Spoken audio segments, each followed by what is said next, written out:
साथियों अस्सलाम वालेकुम। मुझे नालो नसीबा है। मां 9 क्लास में पढ़ा थो।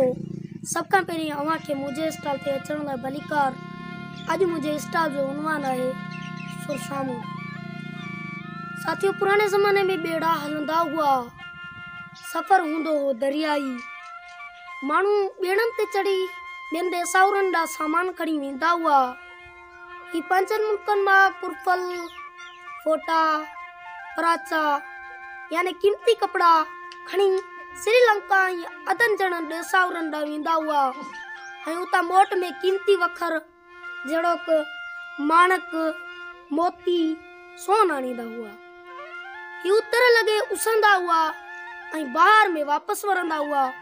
खारे खेड़ा उह मथे मिठे मोटिया, खारे खेड़ा उह मथे मिठे मोटिया।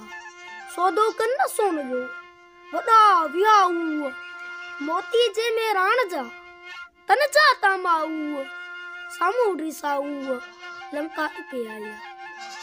साथियों नौजवान वणजारा पंजनि वञनि खे फूह जो वन जवानी में छॾे संदन घर जा सुख तरक करे मेराण जे मोतियुनि जी तमो में समुंड जागे वञी दूरान पंद्रहनि ते निकिरंदा हुआ। साथियों वेचारियूं नौवरनियूं उहा गच पियूं ॻारींदियूं हुयूं, ॿियनि जे वरनि खे ॾिसी सेकारा पियूं भरींदियूं हुयूं। वणजारनि जे वञण वक़्तु बंदरनि ते भी वंझ खे वर विझी या ॻरीअ खे झले सिक वारियूं अखियूं खणी पंहिंजनि कांधनि खे पियूं निहारींदियूं हुयूं ऐं उन्हनि खे पियूं लीलाईंदियूं हुयूं। ॻरियो झलियो रोए मथे मोरे हथड़ा, ॻरियो झलियो रोए मथे मोरे हथड़ा, खोए सौदो संदोए जो तो डोलिया सिखी। पर साथियों वणजारनि खे परे पार जी वाइवात हूंदी हुई ऐं हू बेड़ा करे हलिया वेंदा हुआ। वणजारे जी माओ वणजारो न पलीए, वणजारे जी माओ वणजारो न पलीए, आयो बारे माओ पिण थो सफ़र संभीए।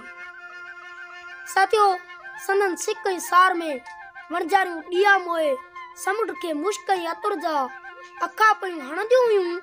जाजर जाटू न ॾिए ॾिया न मोहे, जाजर जाटू न ॾिए ॾिया न मोहे, सडरूं कोह करे सा पंहिंजे कांध जो।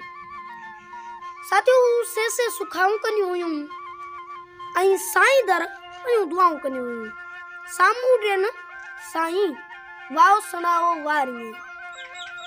हू समुंड ते जाटू पियूं ॾींदियूं हुयूं।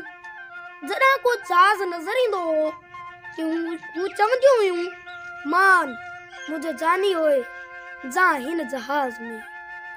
साथियों नेठ सालन खां पोइ वणजारा वापसि वरंदा हुआ। हिन जी त ॼण ईद थी वेंदी हुई।